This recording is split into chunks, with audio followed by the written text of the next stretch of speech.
Bienvenue sur DC TV, sur DC Radio, dans ce débat, cette discussion autour d'un sujet épineux, compliqué, qui anime l'actualité de la région depuis des années, le sujet du loup, de sa présence, de ses conséquences, etc. On remercie vraiment nos intervenants d'avoir accepté le principe de ce débat, de cette discussion. René Laurent, d'abord, le président de la Fédération départementale des syndicats d'exploitants agricoles. Bonjour. Bonjour. Vous êtes vous-même originaire du sud, du département des Hautes-Alpes. Extrême sud. Ouais. Extrême sud, Ribier, de ce beau secteur. On vous remercie vraiment d'avoir accepté cet échange, tout comme on le fait auprès d'Hervé Gasdon, le président de la SAPN, la Société Alpine de Protection de la Nature. Bonjour. Bonjour. Merci d'être avec nous. Vous avez tous les deux, d'une manière individuelle jusque-là, fait état de votre volonté quand même, de votre état d'esprit qui vise à accepter et à favoriser la discussion. René Laurent, vous-même, il y a quelques jours sur notre antenne, vous le disiez en disant que bon, pour sortir un peu de quelques impasses dont on va parler, il faut parler. Comme j'ai dit tout à l'heure, je pense que j'ai accepté ce débat parce que il me semble que M. Gasdon est un homme de terrain et qui peut comprendre les difficultés des éleveurs à vivre avec le loup. Voilà. Je pense qu'en discutant un peu, parce qu'aujourd'hui, tout ce qui a été mis en place ne marche pas, autant les mesures de protection qu'autant le nouveau plan loup avec les 25 loups à tuer. Donc c'est vrai que si on arrivait à la fin du débat à trouver une petite lueur d'avancée, ça serait super bien, quoi. On est là pour ça, et puis voilà. Et Hervé Gasdon, pareil, volonté d'ouverture et de dialogue. Ah oui, tout à fait, c'est pas la première fois. Il y a eu un débat il y a une dizaine d'années, je pense, à la Chambre d'agriculture, qui était à l'initiative de la FDO, avec M. Bernard Raymond comme médiateur. À l'époque de Geoffrey, alors. Oui, exactement. Oui. Geoffrey, ouais. Donc ça avait été un peu agité, on dira, le débat. Mais le débat a toujours été dans notre fil conducteur par rapport à tous les problèmes qu'il y a dans les Hautes-Alpes, et le loup en est un, tous les sujets des Hautes-Alpes. Ça me semble extrêmement important du fait qu'on vit tout dans les Hautes-Alpes. Et que c'est un petit département, et que là, plus qu'ailleurs, le dialogue doit exister. Après, il se peut qu'il y ait des divergences.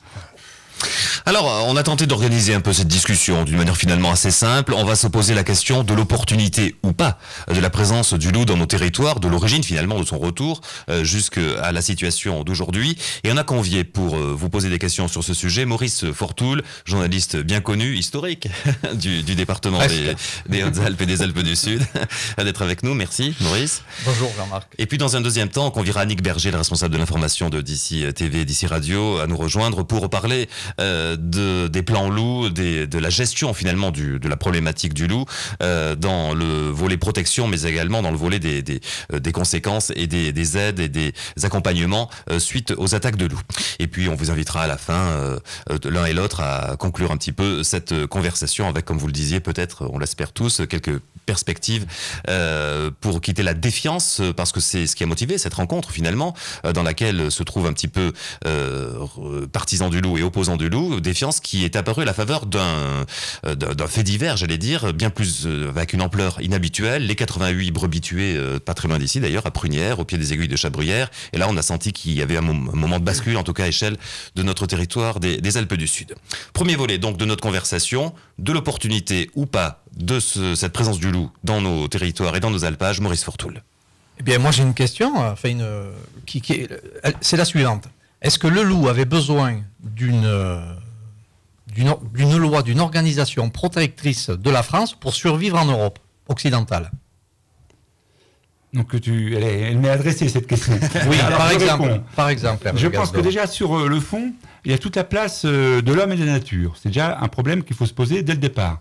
Je pense qu'il doit y avoir une vision plus large que celle qui est restrictive par rapport au loup. L'homme a besoin de vivre dans la nature, et la nature fait que l'homme a un milieu dans lequel il peut s'exprimer. Ensuite, il y a une question de cohérence au niveau... Je m'excuse, mais j'irai très rapidement au niveau planétaire. Comment nous, en France, on peut refuser la présence d'un prédateur comme le loup, et comment on pourrait demander aux Africains, par rapport aux tigres ou par rapport aux éléphants, une quelconque mesure de protection, si nous, on n'est même pas capable, dans un pays comme la France, un pays riche, développé, de pouvoir permettre à l'ensemble des animaux et des végétaux de pouvoir exister. Donc il y a une question dès le départ, qui est une question, à mon avis, qui est philosophique. Est-ce que je peux compléter ma question? Oui. En disant que... C'est un peu une formule, mais c'est la réalité. Nos grands-pères et nos arrière-grands-pères ont tout fait pour supprimer le loup. Peut-être le vôtre, monsieur Gasdon. Eh oui, peut-être. En France, oui. Ailleurs, non. En France, oui, le loup est naturellement toujours existé en Italie, en Espagne, en Pologne, en Grèce. C'est vrai. Donc c'est bien une considération française. Je pense que, comme je fais des conférences sur la forêt et l'histoire de la forêt et des forestiers, le loup de temps en temps apparaît là-dedans. Il y a l'extermination du loup, l'extinction du loup, il n'est pas si vieux que ça. Hein. Le dernier loup tué il y a 60-70 ans, entre les deux guerres. Hein. Donc c'est pas si vieux que ça. Et il y avait à la fois une connotation, celle que on retrouve actuellement chez les agriculteurs.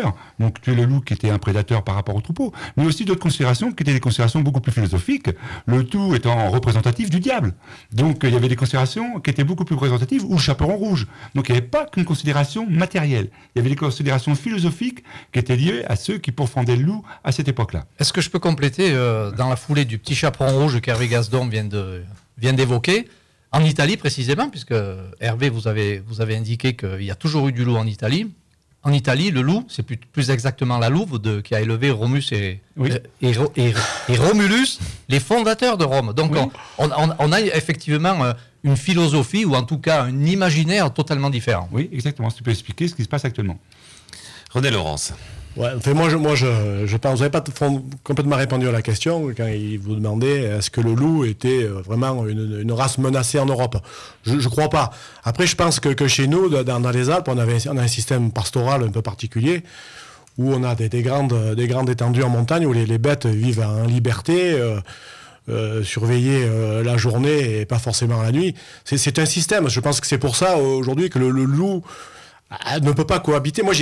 Franchement, j'ai pas quelque chose vraiment contre l'animal, le loup. C'est peut-être un bel animal, mais il ne peut pas cohabiter avec les troupeaux. On l'a vu, toutes les mesures de protection qui ont été mises en place sont inefficaces. Donc, voilà, c'est tout. Moi, si demain, vous arrivez à trouver des solutions pour protéger les troupeaux, peut-être qu'on arrivera à cohabiter. Mais aujourd'hui, depuis 20 ans que le loup est là, il y a de plus en plus de dégâts. Et c'est invivable. Mais je sais pas, est-ce que vous avez essayé de vous mettre dans la peau d'un éleveur qui vit avec le loup, qui, le jour, il fait son travail dans les champs, la nuit, il va surveiller son troupeau. Enfin, psychologiquement, c'est infernal. Et puis même physiquement, quoi. C'est un boulot de bagnard. Voilà, c'est un système pastoral qu'on a peut-être en France, qu'il n'y a pas en Italie, avec nos gros troupeaux. Il faudrait des bergers jour et nuit. Les systèmes de parcs de contention, pour moi, c'est pas écologique, parce que là où les brebis sont concentrées, ils poussent plus rien, quoi. Ça fait des patates mortes un peu de partout. C'est des bêtes qui ont de la peine, parce que le soir, il faut les rapatrier au parc. C'est des patous qui les surveillent et qui sont agressifs avec les touristes, même avec les propriétaires. Puisque la dernière attaque de loup qu'il y a eu sur Prunière, la fille du propriétaire a été agressée un jour par patou. Donc cette personne-là ne veut plus de patou. C'est pas la solution. Moi, je crois que le loup n'est pas en voie de disparition en Europe. Il y en a. J'ai entendu dire que même en Russie, je crois qu'on donne des primes pour ramener la tête d'un loup. Donc, je pense pas qu'il ait sa place dans nos montagnes. Voilà. Donc par rapport à ça, donc par rapport à ce que vous dites et par rapport à la question de Maurice au départ, donc bien réaffirmé, puisque je pense que c'est même au comité départemental loup de vendredi dernier, il y avait quelques suspicions, le loup est revenu naturellement. Bah ça c'est moins sûr, hein. Ça reste à prouver. Il est revenu naturellement en 1992 de l'Italie. Quand je parlais de la présence du loup par rapport aux Italiens ou aux Espagnols, nous, ce qui a fait le système d'élevage dont vous parlez, c'est la disparition du loup. C'est-à-dire que tant que le loup était présent, on était sur un mode d'élevage qui était proche des Italiens, dans les Abruzzes actuellement, proche des Espagnols. C'est-à-dire que quand le loup a disparu en France, dans les montagnes, on est passé d'un élevage qui était un élevage avec des petits troupeaux gardés à un élevage extensif, comme vous situez, comme on voit dans le dévolu par exemple. Donc il y a eu ce type de mode d'élevage qui a changé grâce ou à cause de la disparition du loup. Maintenant, sur le fond, avant de revenir sur toutes les questions, les moyens de protection, on en a parlé au comité départemental loup de vendredi dernier, où ça a été clairement mis en avant, plus on protège, moins il y a d'attaques, c'est clair, c'est net.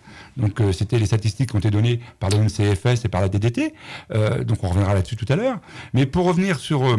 je pense que dans un cycle de biodiversité. Et on verra tout à l'heure les avantages du loup dans le cycle de la biodiversité, parce que on a simplement à constater actuellement les attaques par rapport aux troupeaux, mais le loup intervient sur la faune sauvage, et on verra tout à l'heure les avantages qu'il y a à propos de la prédation que fait le loup sur les ongulés sauvages.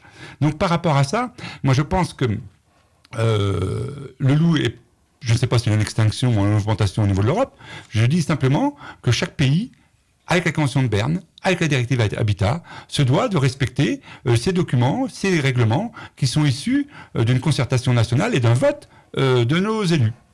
Non, monsieur Gazdon, vous abritez trop derrière la loi. Je veux dire, si la loi elle est ridicule, vous n'allez pas dire que c'est bien quand même. Aujourd'hui, vous avez parlé, je termine. Vous avez parlé du système d'élevage en Italie. Les Italiens, c'est souvent des petits troupeaux qui font de la transformation, ils font du lait. Donc tous les soirs, les bêtes rentrent à la bergerie. C'est pas du tout le système pastoral des Alpes. Aujourd'hui, on ne peut pas payer un berger pour garder 100 ou 150 brebis. C'est une histoire d'économie. Je veux dire, un berger, il est rentable s'il garde 2000 brebis ou 1500. On a le problème dans le sud, où il y a beaucoup d'éleveurs qui avaient fait des clôtures avec 4 fils ou des clôtures grillagées. Aujourd'hui, c'est obsolète, ça marche plus ce système-là, puisque le loup, une clôture, ça ne l'arrête pas. Donc, qu'est-ce qu'on fait? C'est des petits troupeaux qui sont sédentaires, qui vivent toute l'année sur exploitation. On ne peut pas se payer un berger pour 450 brebis, c'est impossible. Après, vous avez parlé de la présence du loup sur les ongulés. Moi, je sais pas, j'entends dire les chasseurs que dans les zones où il y a des loups, il n'y a plus rien, il n'y a plus de chevreuils, il n'y a plus de chamois, il n'y a plus de mouflons.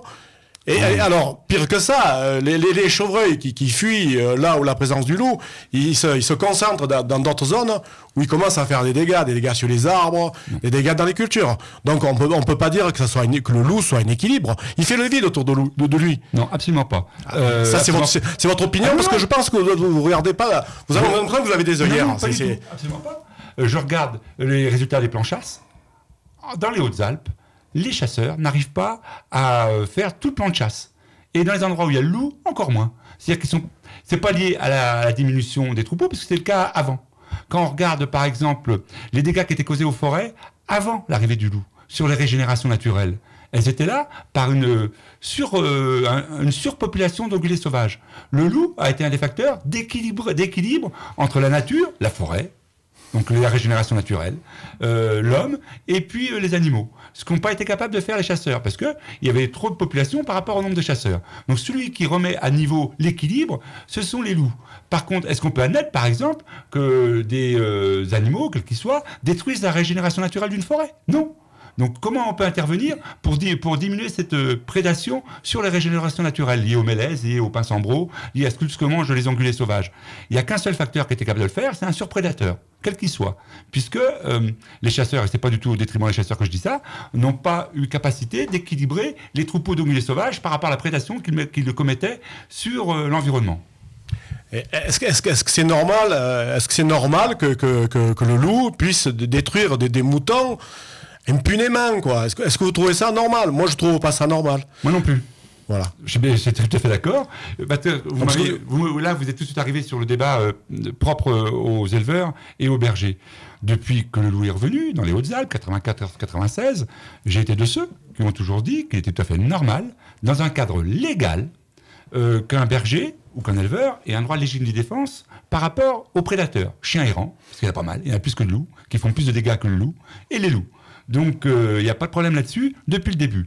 Maintenant, quand vous parlez de la filière ovine en France, elle est en complète décrépitude au niveau financier. Le gros problème de la filière ovine, c'est la PAC, la politique agricole commune. C'est la vente de la viande par rapport à des grands consommateurs que sont les supermarchés, qui font baisser le prix de la viande ovine.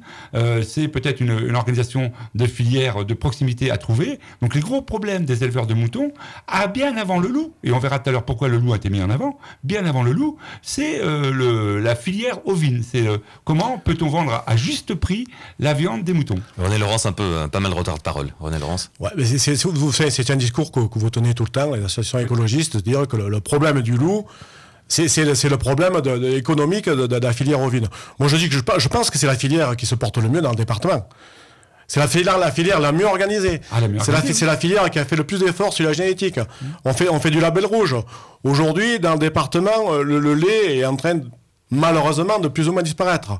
Les vaches à viande sont liées aux quotas. On a des problèmes pour avoir des quotas, donc on fait plus d'installations en vaches allaitantes. Donc, qu'est-ce qu'on va faire? Qu'est-ce qu'on va avoir comme agriculture dans le département? Parce que les jeunes aujourd'hui, quand ils voient les problèmes qu'ont leurs parents avec le prédateur à passer leur nuit à surveiller les brebis, ils n'ont pas du tout envie de s'installer. Alors qu'est-ce qui va rester à l'agriculture? Je veux dire, on va un jour employer des fonctionnaires pour couper les buissons dans les stations de ski. C'est ça que vous imaginez. On le voit comment, quoi? Vous le voyez comment, vous? Qu'est-ce qu'on va devenir? Sur quoi il y aura un peu l'arboriculture dans la vallée de la Durance? Et encore, ça vous gêne ça aussi, parce que c'est censé polluer, même si on a fait d'énormes efforts, c'est une production qui vous plaît pas forcément. Je ne vais pas vous citer la parole d'un préfet, une parole célèbre d'un préfet dans les Hautes-Alpes qui a dit qu'il mangerait jamais des pommes. C'était une parole célèbre, c'était pas un préfet célèbre. On n'en a pas gardé un très bon souvenir. On n'a pas gardé un bon souvenir. J'ai une question qui complète un peu l'interpellation d'Hervé Gasdon par René Laurence. On a parlé presque philosophie tout à l'heure, et là je reviens sur le terrain du principe. Est-ce que... Et là, je ne fais que répéter ce que j'ai entendu il y a quelques semaines de la part d'un technicien du CERPAM qui a dit que depuis 20 ans, la politique du loup en France était une accumulation d'erreurs. Et il a posé ce principe suivant. Pourquoi est-on parti sur l'encadrement des troupeaux alors que nous aurions dû encadrer le loup? Et moi, je pose la question, je la transforme dans un autre domaine. Est-ce que, pour protéger les bijoutiers de leurs cambrioleurs, on va demander aux bijoutiers de construire des murs d'enceinte devant leur boutique, tout en laissant les cambrioleurs errer dans les rues tranquillement? Hervé Gasdon. Je pense qu'il y a 2 points. D'une part, le premier, c'est le comportement du loup. Comment vit un loup? Et je crois qu'il y a beaucoup de méconnaissances de beaucoup de monde sur la façon dont la zoologie du loup, comment se comporte un loup et une meute de loups. Donc, par exemple, il y a beaucoup de propos qui disent qu'on peut aller vers une surpopulation de loups. C'est totalement méconnaître la vie d'une meute de loups. Il ne peut pas y avoir de surpopulation de loups. C'est impossible. Une meute de loups se comporte avec une femelle alpha, qui est la directrice de la meute, si on peut appeler ça comme ça. Et dès qu'il y a un certain nombre de loups, par meute c'est 6-8 loups, les louveteaux sont chassés. Donc on est bien d'accord, il ne peut pas y avoir de surpopulation. Par contre, extension sans aucun problème. Ah oui, on le voit bien. On va en parler au comité départemental de loup. Le loup arrive aux portes d'Aix-en-Provence. Oui. Et donc ça, il n'y a aucun problème là-dessus. Sur le comportement du loup et sur la façon. Donc si je prends le Kéra, si je prends la Clarée, il n'y aura jamais de surpopulation de loups. Après, c'est un retour naturel. Et donc, le contingentement d'une population de loups, dire on va limiter ça au parc national des Écrins, est totalement irréalisable. C'est totalement irréalisable. Il faut clôturer. Les gens qui ont envie que la présence de cet animal, ils ont qu'à faire des clôtures. Vous avez qu'à financer les clôtures. On peut pas. Mais c'est impossible. Alors, comment on fait? Comment on le régule, cet animal, quoi? On va revenir tout à l'heure. Comment cohabiter? On va revenir tout à l'heure sur les principes de cohabitation. Pour l'instant, on en était plutôt sur le principe de quelle est l'utilité du loup, à quoi sert le loup, est-ce qu'on est pour ou contre le retour du loup. Mais sur cette question, c'est ce problème-là qu'on a au départ. Après, on verra comment on peut le gérer. Mais sur cette question, sur le principe même, bon là, ça évoluera pas à l'occasion de ce débat. Il y a une vraie différence. Vous dites, René Laurent, pourquoi on s'embête avec ce problème? En gros, on pourrait s'en passer parce que le loup est pas en voie de disparition à échelle européenne. Et vous dit non, la biodiversité demande à ce que on ait un regard général sur la faune. Et la France doit y participer. C'est ce que Hervé dit. N'importe quel pays comme le nôtre, qui a les moyens, doit y passer, même s'il n'avait pas les moyens de toute manière. Non, on n'a plus de moyens, monsieur. La France est quand même en difficulté, on est fauché. Il y a des gens qui ne mangent pas à leur faim en France. Dites pas qu'on est un pays où on a les moyens. Aujourd'hui, on n'a plus d'argent. Puisqu'on est, c'est une priorité, après, budgétaire. C'est une priorité de quoi? De protéger le loup? Non, une priorité budgétaire, après. Est-ce qu'on a plus les moyens, comme vous le dites, mais on a toujours la bombe atomique. On a toujours la bombe atomique, qui coûte une fortune. Donc, ça dépend où on met l'argent. On a les moyens. Puisqu'on est à parler de financement, quand même, vous savez que c'est le budget agricole qui finance les mesures de protection du loup. Et l'Europe. Et l'Europe, mais c'est une enveloppe destinée à l'agriculture. Et l'Europe, la moitié des subventions. C'est une enveloppe qui est destinée à l'agriculture, qui est destinée aux installations des jeunes, qui est destinée aux bâtiments d'élevage, qui est destinée au développement agricole. Aujourd'hui, on nous a supprimé une enveloppe de 300 000 € pour la formation des agriculteurs. Et on a voté 25 millions d'euros pour la protection des troupeaux, pour le loup. Et il y a des gens qui mangent pas à leur faim. Il y a des gens que des côtelettes d'agneau, ils en ont jamais mangé.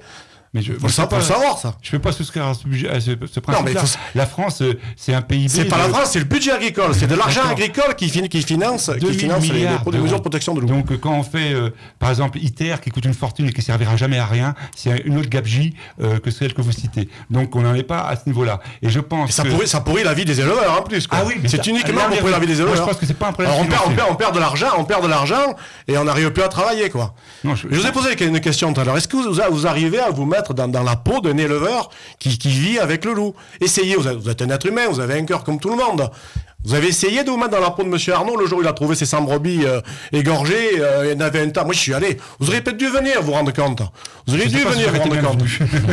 Mais si vous étiez venu avec moi, vous seriez été le bienvenu. D'accord, il fallait m'inviter, je serais venu. Mais je vous inviterai, là, parce que ça sera un propos de reproduit, je vous inviterai.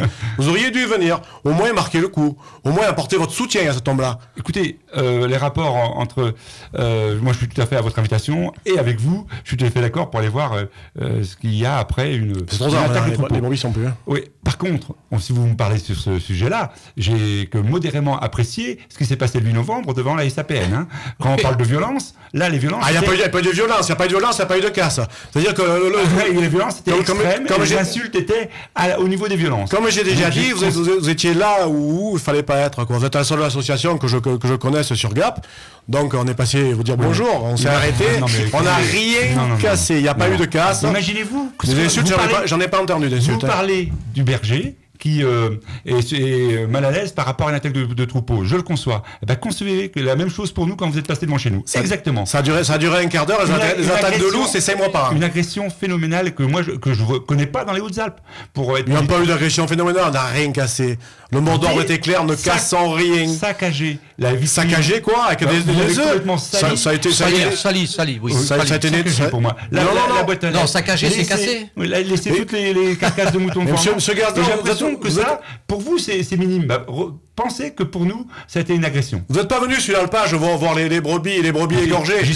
Comment ça, on les a apportées, vous les avez vues sur place, ça vous savez bien quelles auraient été les réactions des autres agriculteurs qui étaient autour de vous. Est-ce que moi, il y avait une délégation restreinte sur l'alpage de Prunières, il y avait le préfet. Ah oui, vous auriez pu nous accompagner, on vous aurait pas agressé. Est-ce que moi qui suis neutre, je peux évoquer ce spectacle de Prunières? C'est vrai que nous arrivons sur place. Au fur et à mesure que nous montons la pente, nous rencontrons des cadavres de brebis. On va voir les images d'ailleurs. Qui avaient été égorgés.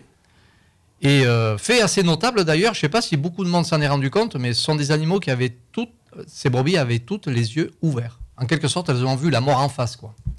Et puis on arrive sur le monticule de bêtes, là, une soixantaine de bêtes qui avaient sauté un petit rocher et qui donc se sont empilées les unes sur les autres, qui sont mortes étouffées. Et le jour où ça s'est produit, c'était un dimanche, quand l'éleveur est arrivé, il a pu en sortir 8 qui étaient encore vivantes. Et c'est vrai que il faudrait un peu, j'imagine, que les défenseurs du loup puissent voir de leurs yeux ce spectacle aussi effarant, quoi. C'est quelque chose qui n'est pas acceptable de la part des éleveurs. Et peut-être même de la part des écologistes. Alors, la principale cause de mortalité des moutons, c'est pas le loup, hein, on est d'accord. Il y a quand même 30 qui avaient été égorgés. Il disait que l'éleveur a été obligé de saigner. Vous imaginez saigner ses bêtes, le plaisir que ça doit être? Mais est-ce que vous imaginez ça? Oui, mais j'imagine, parce que moi j'ai un pied dans le milieu rural quand même, je sais bien ce que c'est. Et j'ai eu, pas à des fins personnelles, j'ai eu quelques moutons pour moi, mais c'était pas, j'en ai jamais vu, j'ai jamais vécu de ça. Donc je vois bien ce que c'est. Je conçois toute la merdine que peut avoir un berger ou un éleveur lorsqu'il voit un troupeau disséminé par quoi que ce soit par un loup, que ce soit par un chien errant ou par le ténia, comme c'est le cas dans le 04 avec les 250 moutons qui vont être tués parce qu'ils ont le ténia. Donc que ça soit, quelle que soit la prédation ou la mort, la façon dont meurt un troupeau, je conçois toute l'amertume et tout le chagrin que peut avoir un éleveur ou un mouton. Maintenant, je répète, les attaques de moutons et les prédations liées au troupeau, par le loup, sont bien inférieures à celles qui sont liées aux chiens errants ou liées aux maladies. Bien inférieures. Donc le loup... C'est pas vrai. Si, moi, les maladies, c'est un cas particulier qu'on a eu sur le 04 et sur Sigorier. Il n'y a pas eu que ces maladies-là. Mais aujourd'hui, on avait des problèmes avec la bruxellose, on s'est battu, on n'a plus de bruxellose, on s'est battu. Oui, et là, avec le loup, on se bat à tête contre le mur, parce qu'il n'y a pas de solution. Sur une exploitation, c'est la mortalité imputée au loup au niveau national. Donc, en ce moment, pour l'année 2013, je vous dise. Donc, maintenant, vous me répétez la question. Oui, je sais que pour un berger ou que pour un éleveur, avoir un prédateur comme le loup qui est dans les alpages est une contrainte supplémentaire. Ça, je le sais. Maintenant, au dernier comité départemental loup, il a été clairement exprimé que plus il y a de protection, chiffre à l'appui, moins il y a d'attaques de troupeaux. C'était les chiffres de l'ONCFS. Et que s'il n'y avait pas eu les 70 moutons qui ont déroché pour la plupart à Prunières, on serait revenu aux chiffres de prédation. Les troupeaux sont montés 3 semaines en alpage plus tard que d'habitude. Ils sont restés 3 semaines de moins. Ils sont descendus plus tôt parce qu'il y a eu de la neige à l'altitude. Je pense que on verra l'année prochaine. On verra l'année prochaine. Alors on va remercier Maurice Fortoul. Dans un instant, revenir sur les moyens de lutte, d'indemnisation qui font, ces mesures font également débat. Et en attendant, revoir ces images donc de cette manifestation atypique pour notre. Si on peut avoir le commentaire du journaliste qui était super émouvant. Alors on n'aura pas cette partie-là au moment de la découverte du troupeau à Prunières, mais en revanche, un retour sur ces événements de début novembre un peu atypiques pour notre territoire. Alors vous en avez échangé. Dans d'autres régions, ce serait du commun ou presque du quotidien en Bretagne ou ailleurs, je plaisante. Ici, c'est effectivement atypique, d'où ces images. Les éleveurs de la région se sont réunis lors d'une manifestation à Gap. Ils dénoncent l'augmentation de la pression sur les élevages et réaffirment une augmentation de 30% du nombre d'attaques de loups sur les troupeaux en 2012. La semaine dernière, près de 100 moutons avaient péri suite à ce qui semble être l'attaque d'un loup. Roland Arnaud avait alors perdu 98 bêtes. René Laurent interpelle les responsables politiques. L'éleveur est très affecté, économiquement et psychologiquement. Il faut que M. Hérault et M. Hollande prennent le dossier à cœur. Comme ils disent souvent, on prend des mesures courageuses. Je crois que ça, c'est une mesure courageuse. Ils ont décidé dorénavant d'afficher ce symbole du bonnet noir en signe de protestation contre la présence du loup dans nos montagnes. Des éleveurs des Hautes-Alpes, de l'Ubaye, mais aussi de la Drôme et de l'Isère, déterminés, qui sont allés jusqu'à déposer 3 cadavres de brebis devant le local de la SAPN. Ils ont jeté des œufs, mais aussi éviscéré une des brebis et répandu ses entrailles sur la vitrine de la SAPN, ainsi que dans leur boîte aux lettres. Suite à ces violences, Hervé Gasdon s'est exprimé à notre micro. On est totalement sidéré par l'agressivité des gens qui sont passés devant notre local. Donc il y a une agressivité extrêmement importante par rapport à la SAPN qui représente aux yeux des personnes qui circulent ici l'ensemble du monde écologiste. Un geste d'exaspération qui reflète le désespoir des éleveurs. Pour le président de la Chambre d'agriculture, Pierre-Yves Motte, les mesures prises actuellement pour protéger les troupeaux restent très insuffisantes. On a tout essayé. On a essayé de se protéger avec des chiens, avec des parcs de protection, avec des gardiennages renforcés, des bergers, des aides-bergers. Alors, à un moment donné, on ne sait plus faire. Il faut trouver des solutions. Et des solutions, elles s'imposent au gouvernement aujourd'hui. Elles s'imposent à l'État de permettre aux agriculteurs d'avoir leur activité sans un risque. Les bonnets noirs qui promettent de nouvelles actions si rien ne change rapidement.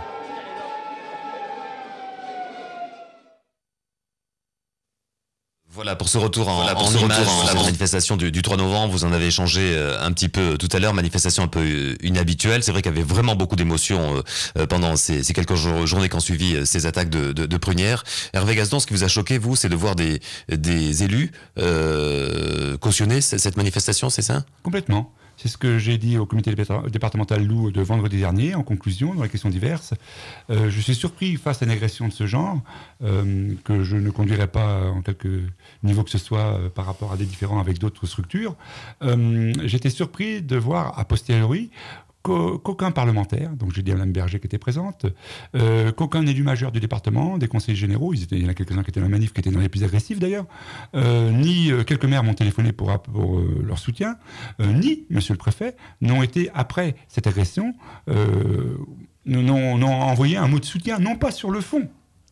Après, le fond est différent, mais sur la façon de ce qui s'est passé. Donc, de la part du préfet, c'est peut-être admettre que ce moyen d'expression est un moyen tout à fait légal, ce que je conteste. Est-ce que, M. Gasdon, est-ce que vous avez envoyé un mot de soutien aux éleveurs touchés dans le département ? Il y en a, je ne sais pas combien d'éleveurs sont touchés. Est-ce que vous avez envoyé une lettre de soutien ? Est-ce que vous avez manifesté quelque chose par respect pour eux ? Oui, parce que depuis le début, sur le plan loup et sur les... Vous avez envoyé une lettre aux éleveurs touchés. Je ne sais pas si ce serait la bienvenue. Mais par rapport au tir de défense... Ça serait un geste peut-être qui serait appréciable quand même, de marquer le geste, de faire un petit effort quand même. Oui, mais... pour ces gens qui souffrent pour une pincée de gens qui soutiennent... Parce que c'est très peu de monde en fait qui soutiennent le loup, qui en ont besoin, qui en ont envie, qui fait rêver le loup. Il n'y a pas beaucoup de gens. Ne parlez plus d'agression sur votre vitrine. Il n'y a pas eu d'agression. On n'a touché personne, on n'a insulté personne et on n'a rien cassé. Que voulez-vous qu'on rien cassé. Par contre, le loup que vous protégez, de la casse, il en fait quand même. Hein. Quand on voit des images comme on vient de les voir tout de suite sur ce reportage, on peut parler que d'une agression. Et les personnes qui étaient à l'intérieur de la SAPN, je peux vous dire qu'ils ont été très surpris de la façon dont ça se passait. Et moi qui étais à l'extérieur, pareil. Parce que c'est pas la première fois, vous m'avez dit qu'il n'y avait aucune insulte. Moi je me suis fait insulter, mais c'est pas la première fois que je me fais insulter. La dernière fois c'était en 2010, lorsque je suis sorti protégé par 2 compagnies de gendarmes mobiles du tribunal. Je sais pas si vous vous rappelez. Je me suis fait caillasser. Il y a peut-être des moments où il faudrait se cacher, pas se montrer, c'est-à-dire c'est la provocation. Quand il y a 4 ans... Sortir dans le tribunal. Il y avait 2500 personnes dans les rues du Gap, vous faisiez le beau devant tout le monde avec des gens qui étaient excédés. Absolument pas fait le beau. Absolument pas, je sors. Il y a peut-être des moments où il faut se montrer, des moments où ça va s'effacer. Peut-être que sur la page de Prunière, ça serait été sympa si vous étiez monté. Voir le spectacle. Le spectacle qu'a décrit M. Forteau tout à l'heure. Comment voulez-vous que j'aille de façon à l'improviste là-haut? Donc ni le préfet, ni vous m'avez invité. Alors, une question sur une des conséquences de cette manifestation, la décision du Conseil général de rompre ses relations avec la LPO, la Ligue de protection des oiseaux, qui a fait un recours contre les tirs de prélèvement suite à cette attaque de Prunière. Ils ont gagné au tribunal administratif parce que le droit leur a donné raison. Le Conseil général a donc coupé ses subventions, ses aides et les projets qu'il avait avec la LPO, entre autres à Charence. Je crois que vous avez adhéré à cette décision politique de l'Assemblée départementale. Bien sûr, on a fait un communiqué de presse en allant dans ce sens, en remerciant le président du Conseil général. On y a fait un courrier signé de ma main, le remerciant de soutenir le pastoralisme. Parce que je pense que M. le Président du Conseil général estime que le pastoralisme est une activité indispensable dans le département, autant économique qu'écologique que quoi que ce soit. Donc il nous a soutenus, je la remercie, il a pris pour moi une bonne décision parce que c'est pas le rôle de la LPO d'aller attaquer un arrêté pour des attaques de loups. Il protège les oiseaux, il protège le loup aussi. Alors là, il y a peut-être un point d'accord. Je crois que ce type de recours fait pas forcément votre adhésion. Je crois savoir ça, Hervé Gazon, mais je suis pas sûr. En ce qui concerne le pastoralisme, l'association dont je fais partie est aussi défenseur du pastoralisme.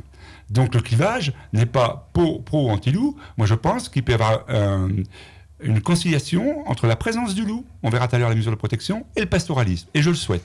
Je le souhaite parce que je pense que le pastoralisme, à la fois c'est un facteur économique extrêmement important pour les Hautes-Alpes, l'agriculture est extrêmement importante, et je pense qu'il peut y avoir une conciliation entre la présence de prédateurs ou de surprédateurs et le pastoralisme. Ceci dit, par rapport au tir de prélèvement qui a été attaqué par 3 associations nationales à propos de Prunière. Et vécu comme une provocation, ce qu'on peut comprendre Donc les fondements du tribunal administratif, j'espère que tout le monde les a lus, c'est de dire, comme le troupeau n'était pas gardé, il n'y a pas lieu de tir de prélèvement. C'est le fondement, le départ du jugement du tribunal administratif. Si le troupeau avait été gardé, peut-être qu'il n'y aurait pas eu d'attaque déjà, et ensuite, le tir de prélèvement aurait été accordé. Donc il y a bien, au départ, un défaut par rapport à l'organisation qui a été faite par M. le Préfet pour délivrer son tir de prélèvement. Donc c'est là-dessus que les 3 associations nationales ont attaqué l'arrêté du préfet. Ensuite, nous ne l'avons pas fait, la SAPN. Nous n'avons, ce que j'ai répété plusieurs fois, jamais attaqué un tir de défense ou un tir de prélèvement. Au niveau, notre compétence est départementale, hein, donc on ne dépasse pas les Hautes-Alpes, hein, donc on n'a jamais fait ça au niveau départemental. Tout en sachant que, autant j'ai fait et cause pour les tirs de défense dans le cadre du plan loup et les super tirs de défense qui sont mis en place, autant je pense qu'un tir de prélèvement, vous l'avez écrit de manière, peut être une soupape de sécurité par rapport aux agriculteurs qui sont face à ces attaques. Mais en aucun cas va résoudre le problème à terme du loup. En aucun cas, puisque au contraire, ça désorganise les meutes de loups. Donc il y a bien à faire attention par rapport au tir de prélèvement. Par rapport à l'LPO et le Conseil général, je ne suis absolument pas d'accord sur le fait que le Conseil général supprime des subventions par rapport à une association comme la LPO qui œuvre pour le respect de l'environnement, l'éducation à l'environnement et qui était en train de monter des éléments de biodiversité autour d'un bâtiment du Conseil général. Je crois que ça va à l'encontre d'une politique de tolérance et de respect. Deux mots. Monsieur Gazon, vous êtes bien d'accord pour dire qu'un parc n'empêche pas un loup d'attaquer un troupeau? Vous êtes d'accord? C'est pas un parc d'un mètre de haut qui va empêcher un loup de sauter dedans. C'est les patous, c'est pas pareil. Et c'est encore pire. Mais les patous, vous voyez bien que c'est pas la solution. Si. Aujourd'hui, les touristes les dénoncent. On peut plus s'approcher d'un patou sans se faire bouffer. Vous savez très bien que le loup, le troupeau lui appartient. Et même les propriétaires, ils attaquent. Il y a des propriétaires qui peuvent plus rentrer dans leur bergerie parce que le troupeau, il leur ouvre une gueule abominable. Non, ça, d'une part. Mais dites pas le contraire, quand même, c'est la réalité. Non, c'est pas la réalité. Moi, je vis dans l'endroit où il y a des patous. Et je vous le répète, quittez un peu vos œillères. Les brebis seraient été protégées ce jour-là. Il devait y avoir une meute de loups pour faire un tel ravage. C'est pas le parc de protection qui l'aurait arrêté, le loup. Ça n'aurait rien changé. Ça n'arrêtait pas tout. Non, en ce cas, je pense que la politique des syndicats agricoles, c'est de dire protégez-vous le moins possible pour qu'il y ait le plus de bazar possible et puis qu'on puisse aller vers l'éradication des loups. Alors, c'est la sensation que j'ai. Alors la transition est toute faite avec la deuxième partie de ce débat avec Annick Berger sur les mesures de protection, les mesures d'indemnisation aussi qui posent quelquefois question autour de ce sujet du loup, Annick. Alors le sujet, c'est ce plan national loup qui a été donc validé cette année.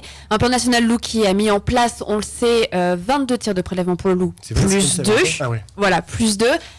Qui a également autorisé les chasseurs à participer à certains tirs. S'il y a peut-être une chose qui vous unit sur ce fameux plan national loup, c'est qu'il a été écrit, il a été validé, il est décrié des deux côtés, à la fois du côté de la FDSEA, pas assez fort, c'est ça, et puis à la fois du côté des associations écologistes, il a un petit peu déçu. C'est pas qu'il est pas assez fort, on a 24 loups à tuer, on en a tué 6 je crois. Si les loups c'est efficace, c'est si vraiment les tuer. Il faut les tuer, ces 24 loups. Il faut la tuer, donner les moyens à tous les gens qui ont la possibilité, qui voient le loup d'abord. Parce que le loup, vous l'avez dit, c'est un animal très malin. Oui. Et pour le trouver, c'est extrêmement compliqué. Je crois qu'il faut laisser les chasseurs, n'importe quel chasseur, il faut mettre un système de bracelet comme on a pour les ongulés. Si on voit un loup, pouvoir le tuer jusqu'à ce qu'on arrive aux 24 loups. Sinon, l'année prochaine, on peut mettre 100 loups. Oh, ça va être bien, on va se frotter les mains. Ouais, on a 100 loups à tuer cette année, c'est bon. Alors, on va en tuer encore que 5, ça sert à rien. Ça sert à rien. Donc vous arrivez à la même conclusion que moi sur les tirs de prélèvement. Par contre, dans les chiffres que vous citez, aucunement n'est pris en compte le braconnage. Le braconnage est un facteur d'élimination de loups extrêmement important. Donc j'avais cité, moi, pour l'année 2011, il me semble, 11 loups braconnés et dont on a eu aucun signe. Et vous avez vu ça où 11 loups ont été tués? Moi, j'avais pas entendu parler. Moi, j'ai entendu qu'il y en avait un qui était accroché par une voiture. C'est tout ce que j'ai. Vous pensez qu'il y a pas de loups braconnés? C'est tout ce que j'ai entendu. À ma connaissance, non, je sais pas. Moi, je suis sûr qu'il y a des loups braconnés. Ah, vous êtes sûr? Vous n'en avez aucune preuve? Vous avez braconné par qui d'abord? Sûrement par des chasseurs, éventuellement, lors d'actions de chasse. Ils sont où? On devrait les retrouver quelque part. Je veux dire, les gardes-chasse, ils promènent toute l'année dans les montagnes, on les retrouverait. Vous n'avez aucune preuve. Vous avancez quelque chose, vous n'avez aucune preuve. Peut-être. Donc vous ne devriez pas en parler, vous ne devriez pas dire. Non, vous êtes sûr et certain qu'il n'y a aucun loup braconné dans les Hautes-Alpes? Moi, je suis sûr de rien. Moi, j'affirme pas qu'il y a du braconnage ou pas de braconnage. J'ai aucune preuve qu'il y en ait. Moi, je suis sûr qu'il y a du braconnage de loup dans les Hautes-Alpes. C'est peut-être pas la peine d'en parler. Donc, quand on parle des prédations sur les troupeaux de loups, il y en a déjà là. Ensuite, sur le tir de prélèvement, ça peut être qu'une soupape sociale, mais pas une façon de réguler les troupeaux les meutes de loups. Ensuite, sur les tirs de défense, je répète et je maintiens depuis le début que les tirs de défense sont une façon ultime, mais nécessaire pour un berger ou un éleveur de se défendre contre les attaques de prédation, qu'elles soient de loups ou de chiens errants. L'autre jour, au comité départemental loup, a été fait état d'attaques récurrentes par des chiens errants et pas par des loups. Et donc ça, on n'en parle jamais. Non, jamais. Ah bah non. Le comité départemental. C'est très rare. Les chiens errants, les chiens, on a le droit de les tuer facilement, les loups, on n'a pas le droit. Maintenant, le nouveau plan loup a permis une définition différente de ceux qui peuvent tirer pour les tirs de défense. Donc, d'une part, je pense qu'il serait important que les bergers et les éleveurs puissent avoir le permis de chasse, pour chasser et pouvoir défendre leur troupeau lorsque un tir de défense est accepté. Et ensuite, je pense, et là je rejoins les éleveurs et les agriculteurs, que l'État devait prendre d'une façon ou d'une autre une partie plus importante dans ces tirs de défense. Mais alors, vous imaginez les bergers avec la carabine sur le dos toute la journée? On va se croire où? Au Far West? On va se croire en Afghanistan? On va se croire en Afrique? Vous citiez vos ancêtres avant, et vos ancêtres... Il y a des bergers qui refusent de toucher des armes, c'est leur droit. Oui, tout à fait. Voilà, parce qu'ils n'aiment pas les armes, parce que peut-être ils n'ont pas envie de tirer sur un loup non plus, ils n'ont pas envie de tuer les animaux. Le nouveau plan loup permet un élargissement de ceux qui peuvent intervenir dans on va payer des gens pour aller garder les troupeaux avec la carabine alors. Et les touristes, qu'est-ce qu'ils vont penser quand ils vont croiser quelqu'un avec une carabine sur le dos? Qu'on sait très bien qu'une carabine, c'est extrêmement Qu'est-ce qu'ils dangereux. pensent en période de chasse, les touristes qui se baladent? Mais il y en a plein des chasseurs partout avec des fusils et des carabines. La période de chasse, en état de chasse, il y a des panneaux qui préviennent les gens qui promènent. Là, il y a déjà des panneaux pour les patous. Qu'il y a une action de battue, on prévient les gens. Je pense que là, vous utilisez... Ça fait partie de la nature, ça fait partie d'une tradition, la chasse aussi. Ça n'a rien à voir. Je pense que vous utilisez des arguments qui sont pas à la mesure du problème. C'est des arguments d'information qui peuvent être résolus. Le fait de signaler que, comme il y a eu attention, troupeau avec patou, c'est signalé un peu partout dans les montagnes. Attention, berger avec carabine, cassez-vous, venez plus, on arrête le tourisme dans le département, quoi. Mais non, absolument pas. Écoutez, quand vous parlez du patou, c'est pas moi j'habite dans une zone où il y a des patous. Je me promène dans les zones où il y a des patous. Je vais courir là où il y a des patous. Donc tout va bien. Je veux bien croire. Il y a quand même un éleveur qui a été condamné parce que son patou a mordu une personne en vélo. C'est dans le 04. Ça s'est passé cette année. C'est pas tous les patous comme ça. Si vous continuez, analysez le fait comment on va reconnaître les patous sympas des patous pas sympas alors. Eh bien, il y a quand même des endroits où on a sélectionné les patous les plus agressifs et les plus méchants. Donc on est sur une période actuellement où on est sur des patous qui sont issus de ces élevages-là. Le patou a un rôle de défense des troupeaux, mais n'a pas un rôle d'agression ou d'éloignement de tout ce qui peut sembler intrus au troupeau, mais n'a pas un rôle, naturellement pas un agresseur d'humains. Mais c'est un patou exceptionnel, ça. Comment il va reconnaître que le loup vient agresser et pas le touriste ou la personne qui promène, quoi? Comment il va reconnaître ça? Mais je sais pas s'il est exceptionnel, ce patou-là. Les chiens, quand même, ils font la différence entre 2 pattes et 4 pattes, non? Alors pour autant sur les mesures de protection, donc on parle de parcs bien sûr électrifiés pour protéger les moutons de patou. Selon les éleveurs, c'est pas suffisant, c'est ça. Qu'est-ce qu'on peut mettre en place? On a parlé à un moment donné dans le plan national loup de zones d'exclusion du loup concrètement à partir du moment où il est rentré dans ces zones d'alpage. Et bien tout simplement n'importe qui était autorisé à le tirer, chasseurs et éleveurs. Est-ce que ça fait partie des solutions qui sont soutenues par la FDSEA? Non, moi je pense qu'aujourd'hui le loup qui est soutenu par la Convention de Berne et par la directive Habitat, c'est à l'État, c'est à l'Europe à protéger les troupeaux. C'est pas à nous, je répète, on peut pas se promener toute la journée avec des carabines sur le dos. L'aide des chasseurs, c'est pas suffisant? L'aide des chasseurs est une première avancée. Bon, c'est compliqué parce qu'il faut aller faire des formations, il faut des autorisations, jusqu'à aujourd'hui, le chasseur ne peut pas tirer des loups comme ça sans quelque chose d'hyper organisé. Il faut le laisser quand il promène dans les bois, s'il croise un loup, qu'il puisse le tuer, et ça va être embêté, ça va avoir des problèmes de tribunal sur le dos. Voilà, je pense que c'est peut-être la solution. Mais c'est pas à nous, les éleveurs, à aller réguler le loup. C'est pas notre rôle, on a autre chose à faire. Je sais pas, moi, c'est insensé ce truc-là, quoi. Moi, c'est une chose que je partage. Je pense que l'État devrait s'investir plus dans les défenses des troupeaux par rapport au loup. Et je pense que c'est un moyen de concilier le pastoralisme et le loup. Sur ce sujet-là. Et je pense que, néanmoins, je répète ce que je disais tout à l'heure, dernier comité départemental loup, plus il y a de protections, les protections existantes, parc, patou, aide berger, moins il y a d'attaques. Il y a une corrélation très nette entre le niveau de protection et les attaques. Donc je pense qu'on n'est pas encore au bout des mesures de protection des troupeaux. Il y a beaucoup de troupeaux, la preuve c'est le prunière, où il n'y avait pas de mesure de protection. Et donc plus on protégera, moins il y aura d'attaques. Mais c'est certain, il y a toujours un seuil minimum. Maintenant, il faut ramener ça aux considérations générales qu'on évoquait au départ. Et vous pensez qu'écologiquement, des bêtes entassées dans un parc, là, 1500 brebis dans un parc, vous pensez que c'est bien, qu'au niveau sanitaire, au niveau du bien-être de la bête, parce que vous savez que dans la conditionnalité, on a le bien-être animal, nous. Donc il nous faut des bâtiments éclairés, il faut sortir le fumier souvent, il faut que ce soit aéré, il faut que les bêtes n'aient pas froid et pas chaud. Et là, elles sont entassées dans un parc où elles dorment sur leur excrément. Vous pensez qu'écologiquement, c'est une bonne chose? Vous pensez qu'au niveau sanitaire, c'est une bonne chose? Au niveau sanitaire, au niveau écologique, quand vous regardez... Qu'est-ce qui va repousser après, là, quand les brebis sont restées pendant... Alors, au niveau écologique, des patates mortes. L'élevage des moutons s'est fait comme ça pendant des siècles. Il y avait bien des parcs à moutons pendant des siècles. Donc c'est depuis la disparition du loup qu'on a vu un élevage extensif comme c'est. Ensuite, je vous fais voir les photos qui sont du 19e siècle dans les Hautes-Alpes, et vous verrez l'état de notre montagne. Il n'y avait plus un arbre, il n'y avait plus rien. Et c'était en grande partie lié à la déforestation et aux troupeaux de moutons. Bon, mais on est bien loin de ça. On en est bien loin. Bien loin. Donc c'est pas parce qu'il y a un surpâturage sur 1 hectare que ça va compromettre toute la biodiversité qu'il y a autour de cet élevage. Non, moi je pense que plutôt que de trouver des arguments en défaveur du loup, c'est-à-dire quasiment l'éradication du loup en France, il faut mieux trouver les moyens qui permettent de limiter les attaques de troupeaux. Et c'est pour ça qu'on doit être ici ensemble. Et c'est pour ça comment on peut faire en sorte qu'il y ait un pastoralisme qui existe, et avec les moutons, les troupeaux. Les meutes de loups. J'ai vu tout à l'heure Pierre-Yves Motte qui disait sur le reportage, on a tout essayé. Je dis non. C'est pas vrai. Ben, on a tout essayé ce qu'on nous a proposé. Vous proposez quoi ? Écoutez, il faut du personnel. Il faut du personnel nuit et jour. Je reprends les chiffres qui ont été cités l'autre jour. Et qui le paie ? Qui le paie ? Dans un pays qui est ruiné. Puis, la France n'est pas ruinée. Sinon, on est ruiné. Qu'est-ce que c'est le Congo ? Qu'est-ce que c'est Centrafrique ? Qu'est-ce que c'est l'Amérique du Sud ? Qu'est-ce que c'est tous ces pays-là ? Oui, c'est des pays où on crève de faim. En France, c'est comme un pays riche. Hein. Mais on est peut-être un pays riche, mais il y a des gens qui ne mangent pas à leur faim non plus en France.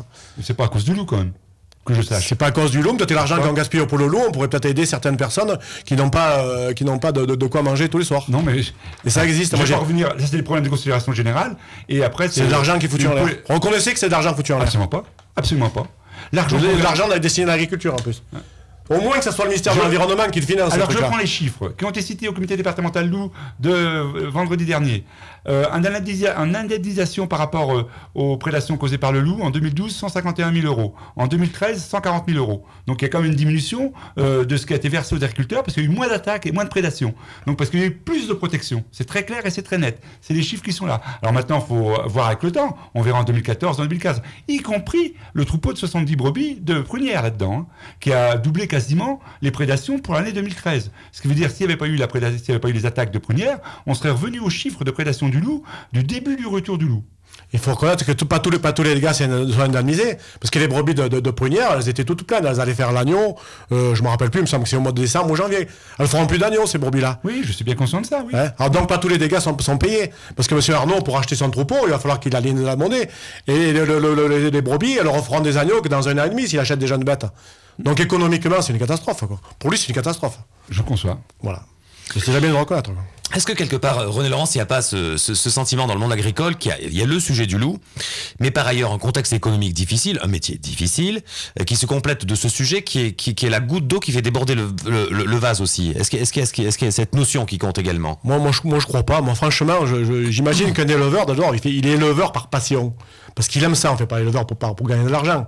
Je veux dire, il n'y a aucun éleveur qui a un yacht, il n'y a aucun éleveur qui a un compte en Suisse.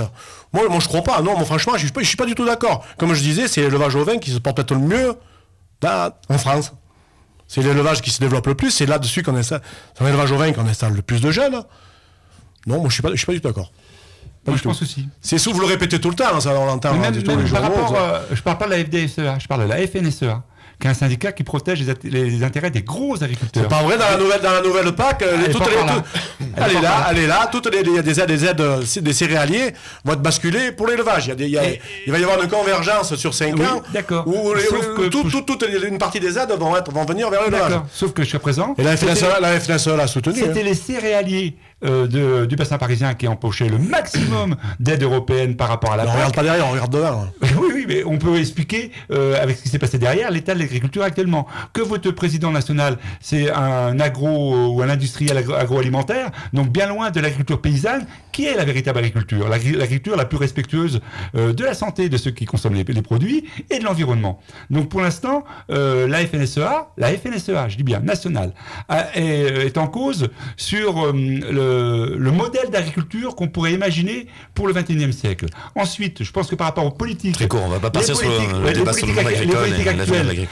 Les hommes et les femmes politiques actuelles du département et là où sont présents le loup ont beau jeu d'accuser le loup comme ça, ça les débarrasse d'imaginer un autre type d'agriculture pour nos départements. Et qu'est-ce que vous voulez comme type d'agriculture sur le département ? Tout à l'heure, vous avez dit que les troupeaux dans les Alpes, c'était un élevage intensif. C'est des regroupements de petits troupeaux les 3/4 du temps. C'est pas intensif, ça. Il n'y a pas d'agriculture intensive sur le département des Alpes. Ce qui me surprend, c'est que les modèles de consommation de produits agricoles qui se développent actuellement dans nos montagnes, ce sont en particulier autour des AMAP, des circuits courts, c'est ce qu'on propose depuis 30 ans. Et la FDSEA, la FNSEA reprend ça. Nous, écolos, ça fait 30 ans qu'on propose ça. Et donc, on va vers un modèle économique qui rejoint ce qu'on propose depuis 30 ans. Donc, je suis très heureux d'avoir été dans ceux qui ont imaginé ça, et le fait que ça commence. Les AMAP, les circuits courts, c'est un progrès énorme pour les agriculteurs locaux. Il n'y a pas que les AMAP. Il y a des gens qui sont adhérents à la FDSEA qui font des circuits courts. Ça n'a rien à voir. C'est pas destiné aux gens de la Confédération paysanne. Voilà. Nous aussi, on essaye de faire. Mais ça va être que des niches, ça. On ne pourra pas écouler toute la production du département en circuit court. Vous le savez très bien. Ah non, pas tout à fait. Les ovins, on ne va pas tout manger sur le département. C'est impossible. On va être obligé d'en exporter dans des départements voisins. Bien entendu. Donc c'est des niches, qu'on exploite. Après, le marché de Gap, pas tout le monde peut aller vendre ses produits sur le marché de Gap. C'est quelques exploitations. La consommation locale, c'est pas lié au département des Hautes-Alpes. Les moutons peuvent être mangés à Marseille ou à Lyon. Par contre, si on produit plus sur les Hautes-Alpes, où c'est qu'on ira chercher où des agneaux en Nouvelle-Zélande? On ira chercher, on fera des steaks chimiques, je sais pas quoi, des œufs fabriqués en laboratoire. On va en arriver là aujourd'hui à force de massacrer l'agriculture. Désolé. Pour recentrer, Annick Berger. Alors pour autant, on va revenir sur vraiment ce débat du loup et sur ses attaques. Et sur le plan loup notamment, il y avait eu un grand débat à l'époque où il avait été voté sur l'indemnisation par rapport justement aux éleveurs, avec beaucoup trop de paperasse, comme on peut dire, qui avait été dénoncée par les agriculteurs. Essayer de faciliter un petit peu ces démarches pour être indemnisés par rapport au loup, c'est quelque chose également que la SAPN soutient. Essayer d'avoir des circuits beaucoup plus courts dans la déclaration et le remboursement finalement des attaques de loup. Ah bah oui, tout à fait. Au dernier comité départemental loup a été évoqué la simplification administrative par rapport aux dommages causés par les prédations de loups. Il y a eu, tout le monde a été pour. Et c'est vraiment la moindre des choses. Et je pense qu'au niveau national, les associations dont on parlait tout à l'heure sont aussi dans ce sens-là. Je trouve tout à fait normal qu'un agriculteur qui est victime d'une prédation, quelle qu'elle soit, puisse être indemnisé rapidement. Donc il n'y a aucun... et sans tracas administratif particulier, etc. Après, enlever un petit peu ces barrières concrètement, c'est ça la question. Et d'abord, la première chose, c'est la reconnaissance du fait que ça soit attribué au loup. Donc il y a quelqu'un assermenté, au NCFS ou un autre organisme d'État, qui va quand même constater le fait que ça soit le loup ou une probabilité que c'est le loup. Et quand bien même la probabilité n'est pas totalement avérée, que ça passe sur le compte du loup. Et là-dessus, nos associations qui sont présentes avec les agriculteurs dans les commissions préfectorales n'ont jamais émis de réticence. Un petit peu quand même. Moi j'étais à une dernière commission de recours du loup où vous aviez un représentant qui avait l'air de dire qu'il fallait, si c'était pas attribué au loup, il fallait pas attribuer au loup. Enfin, si on n'était pas sûr que ça gonflait les chiffres, ça y plaisait pas. Voilà. Après la simplification administrative, bien sûr qu'on est d'accord. Je pense pas que ça changera rien. Bon, voilà, c'est tout. Ça ira plus vite, ça sera plus simple. Mais... Alors il est déjà temps de clore, hein. C'est le jeu de ce type d'entretien, mais c'est déjà vraiment très bien, très précieux. On vous remercie comme nos téléspectateurs, nos auditeurs d'avoir participé de ces discussions, parce qu'elle a une dimension pédagogique aussi, parce que bon, on peut toujours résumer les choses d'une manière en 2 minutes comme on est contraint de le faire souvent dans les médias, mais voilà, là on est rentré dans le fond, dans pas mal de sujets, on vous en remercie. Bon, on va vous proposer de conclure et d'avoir un échange de conclusions tous les deux. Pour lancer cet échange de conclusions, finalement, on s'aperçoit que peut-être, j'essaye, que le monde agricole essaye de rentrer dans cette logique d'accompagnement de la présence du loup, mais un peu, j'allais dire, en marche arrière, en se disant que finalement la vraie solution ce serait d'en finir et qu'il n'y ait plus de loup, comme c'était le cas avant, et que vous n'êtes pas prêt à lâcher sur ce principe-là. Donc charge à moi de commencer la conclusion. Peut-être, vous pouvez changer. Non, il n'y a aucun problème. Moi je crois sincèrement que pastoralisme et présence du loup sont possibles. Je crois sincèrement que y a une période qui est de transition entre un élevage qui s'est fait pendant quelques décennies sans loup, et que le retour de loup a bouleversé ou a changé les habitudes et la façon de travailler des éleveurs et des bergers. Je suis conscient, et je le répète à chaque fois, des difficultés que ça augmente par rapport à ces corps de métier, plus liés, tout ce qui est lié à la filière ovine. Donc, et pour moi, c'est la goutte d'eau qui a fait déborder le vase, la présence du loup, le retour du loup, et que les problèmes fondamentaux par rapport à la filière ovine, c'est pas le loup, c'est tout ce qu'on en a parlé avant. Je crois aussi, moi, qu'il doit y avoir des liens, et le débat aujourd'hui en est un exemple, où le comité départemental loup, des échanges entre les différentes parties prenantes du loup, les naturalistes, les écologistes, les agriculteurs, les promeneurs, les touristes, pour voir un peu comment on peut imaginer cette présence du loup dans nos alpages et dans nos montagnes. Et j'espère que les plus gros problèmes sont derrière nous, et je souhaite que l'ensemble des parties prenantes, en particulier les éleveurs et puis les bergers, puisque c'est quand même eux qui sont le plus à même et en contact avec le loup, puissent adapter une attitude qui permette cette cohabitation. René Laurent. Moi, je constate que depuis 20 ans que le loup est revenu en France, qu'il a été réintroduit ou qu'il soit revenu tout seul. Moi, j'ai un peu des doutes sur son retour tout seul. On n'a pas évolué. Chaque année, il y a un peu plus d'attaques, mis à part cette année, par rapport à une montée tardive en alpage. Et il n'y a aucune mesure de protection qui est marchée. Il n'y a rien qui marche. Donc, voilà, qu'est-ce que vous proposez de nouveau? Rien, vous proposez rien de nouveau. On va recommencer au mois de mai à sortir nos bêtes, on va avoir encore les mêmes problèmes, parce qu'on n'avance pas. On va aller voir monsieur le préfet un de ces jours pour savoir ce qu'il nous propose. Mais il y a rien de nouveau, il y aura rien. Il faut déjà enlever les 24 loups qu'on doit tuer. Vous êtes d'accord qu'il faut les enlever, ces 24 loups? Vous êtes d'accord qu'il faut réguler le loup? Vous êtes d'accord qu'il y en a trop? Vous êtes d'accord qu'aujourd'hui, le loup n'est plus en voie d'extinction? Son développement va très vite. Aujourd'hui, dans toute la France. Ça a commencé dans le Kéra. Aujourd'hui, il y en a sur Rosan, il y en a de partout. Donc, qu'est-ce qu'on fait? Vous n'avez pas apporté de solution. Moi, j'espérais qu'il y ait une lumière. Moi, je suis prêt à discuter avec vous, à essayer de trouver des solutions. Mais on n'en a pas de solution. C'est un animal qui s'adapte à toutes les situations. Il contourne tout ce on peut lui opposer, il le contourne. C'est un animal extrêmement malin. Vous le connaissez sûrement mieux que moi. C'est un animal qui s'adapte à toutes les situations. Et c'est vrai que moi, la solution, ça serait 0 loup. Effectivement, ça serait 0 loup. On sait très bien qu'on n'enlèvera pas en plein le loup. Mais ça serait la solution pour que les éleveurs puissent continuer à travailler dans de bonnes conditions. Encore un échange et on termine. La présence du loup en France, c'est 250 loups. Donc on peut ça, c'est vos chiffres. Après, les chiffres, même si on c'est vos chiffres. Par 10 ou par 20 ou par 30%, c'est pas une population énorme. Donc on n'est absolument pas assuré de la pérennité du loup en France. Absolument pas. Donc je pense que par rapport aux 24 loups dont vous citez par rapport au plan loup, tir de défense, oui, il n'y a aucun problème. Je pense que les tirs de défense sont une façon d'effrayer les loups et les chiens errants par rapport aux prédations des troupeaux. Quand vous dites que ça ne marche pas, non, je ne suis pas d'accord avec vous. Les chiffres qui sont cités font état du fait que les mesures de protection fonctionnent. Il y a moins d'attaques de loups, moins de brebis mortes par attaque de loup lorsque les mesures de protection sont prises. Donc continuons à travailler sur les mesures de protection. Et après, lorsque ces mesures de protection sont prises, envisageons le tir de défense. Laurent. Et faroucher le loup, vous savez très bien que le loup, quand vous lui faites peur d'ici, il va chez le voisin. C'est pas la solution. Non, c'est pas la solution. Moi, de solution, aujourd'hui, moi, j'en vois aucune. Voilà. 0 loup. Ouais, j'irai pas jusque-là, mais il faut les en enlever, quoi. Non, je vais pas dire que là, je vais me faire manger. Oui, pas par le loup, mais par mon collègue. Ça se formule pas comme ça. Merci, messieurs. Vraiment, on vous remercie au nom de nos téléspectateurs pour le côté sincère et posé de cette discussion. C'est pas forcément facile. On venait de vivre les uns et les autres des moments un petit peu tendus sur ce sujet. Merci vraiment. On souhaite que ce type de discussion puisse avoir lieu d'ailleurs hors caméra et hors radio, etc. Ce sera, je l'imagine, encore plus simple. Merci vraiment. Merci à vous de nous avoir écoutés. Merci de nous avoir suivis sur DC TV. Ce programme sera rediffusé plusieurs fois afin que tout le monde puisse se faire sa propre opinion. Merci encore. La suite des programmes dans un instant.